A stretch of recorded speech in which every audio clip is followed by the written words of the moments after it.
Welcome to MojoPlays, and today we're taking a look at 10 references and Easter eggs that only Fallout fans probably recognized in the show.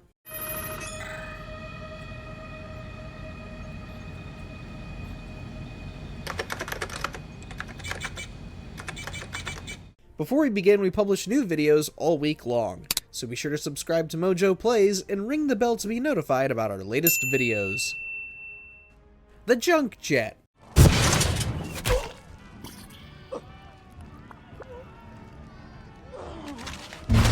The Junk Jet is one of those odd weapons that you can either take or leave. Really, it isn't one of the best weapons of any Fallout game, but it'd still be strange for a new entry to leave it out.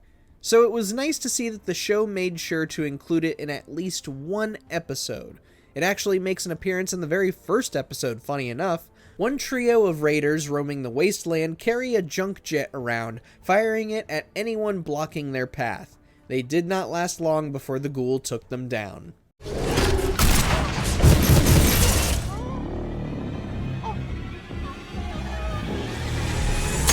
The jet.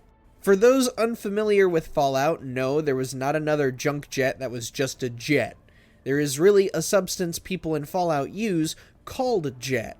We see its use as the raiders attack Lucy's vault, and you can sort of tell what it's used for. Created from the fumes of Brahmin poo, jet gives users a rush of adrenaline, giving them a temporary increase in their strength. Sir, please don't make me use force. Oh, please. However, frequently using the stuff can lead to ramifications such as having hallucinations. So in the games, it's best to use only in case of an emergency.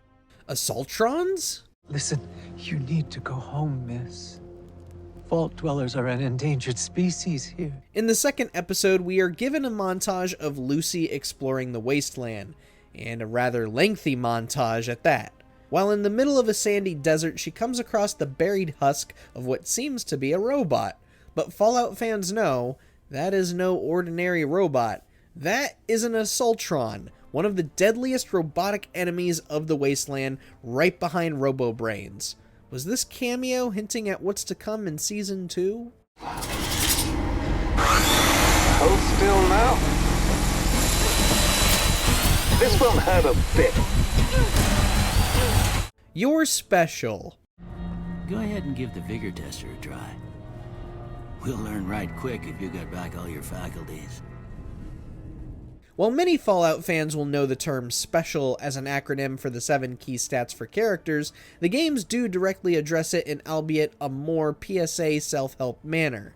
For instance, the party favors you get in Fallout 76 are all placed at different booths that teach each stat. But what about the show? Well, roughly halfway through into the 4th episode, you'll be able to spot a poster of it in the background. Huh. Must be some frontal lobe damage. Well, we know your vitals are good. Food fit for a wanderer. Fresh iguana. Can I interest you in some iguana? Oh, I'm okay, thank you. The Fallout show can definitely talk the talk and walk the walk, but real fans would get the finer details just right. Well, the showrunners are definitely fans of Fallout because they went so far as to include the food that you see in the games. In the second episode, you'll see a can of cram get cracked open, and later on, some delicious iguana on a stick. Yum. The third episode also features a tasty-looking case of yum-yum deviled eggs. Say, you remember how good food used to taste? Blamco mac and cheese. Power suit detailing. What kind of model is that? It's the T-60. One seemingly specific detail in the second episode happens when Maximus asks Titus about his T-60 power suit. Initially, this just seems like an awkwardly funny moment between the two, but there is a striking detail here. I see you went with the tempered lining on the T-60. Does that help with mobility? Tempered lining is actually an armor mod in Fallout 4, but it can only be applied to Raider and Trapper armor. Not only that, it is also used to increase damage resistance and energy resistance. not for mobility improvement. So Maximus, you need to brush up on your stuff a little bit more, pal. Rule number 1. Read the manual. The water chip. Sirs, may I speak with you for a moment, please? It's about the water chip. Go ahead. Roughly 40 minutes into the third episode, viewers can spot a peculiar-looking item called a water chip. This device is used to ensure that water purification machines are running properly in the vaults, and it's something the franchise has often neglected. The only time this has ever been directly acknowledged was back in the very first Fallout game.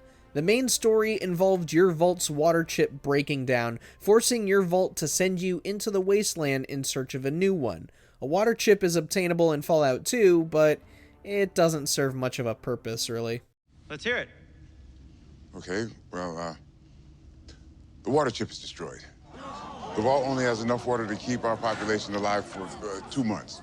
Super Duper Mart. 2 months supply of vials. Exchange 1 female, mint condition.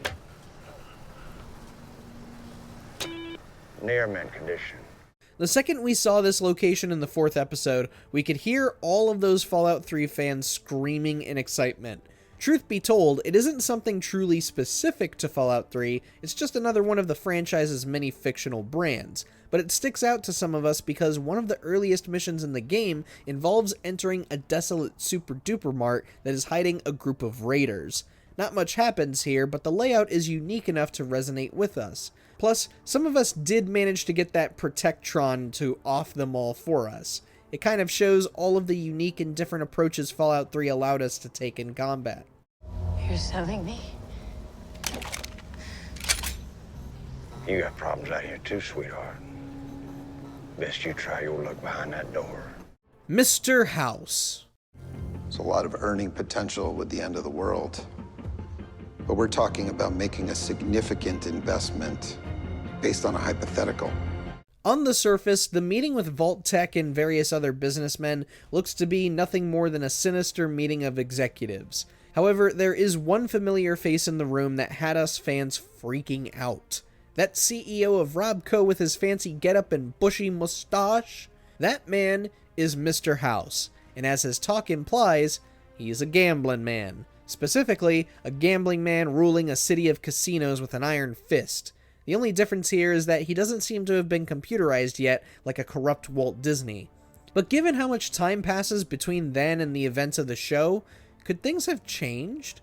The show does take place 15 years after the events of New Vegas, but anything could have happened. Speaking of New Vegas...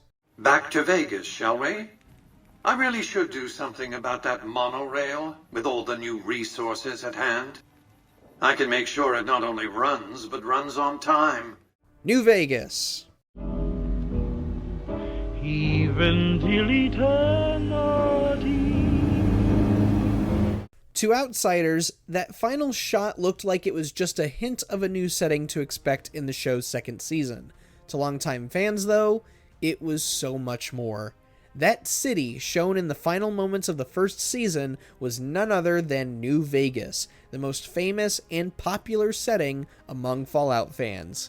The main attraction of the 2010 game Fallout New Vegas, this city housed several factions that ran their own casinos. It also houses one character who plays an early part in the campaign, Benny, who was voiced by the late Friends star Matthew Perry. From the robot sheriffs to the possibility of seeing Benny, there are so many questions we have as to what role New Vegas has in the show. Guess we'll just have to play the game again to form our own theories. Truth is, the game was rigged from the start. But did you spot any of these references for yourself? Let us know down in the comments, and be sure to subscribe to MojoPlays for more great videos every day.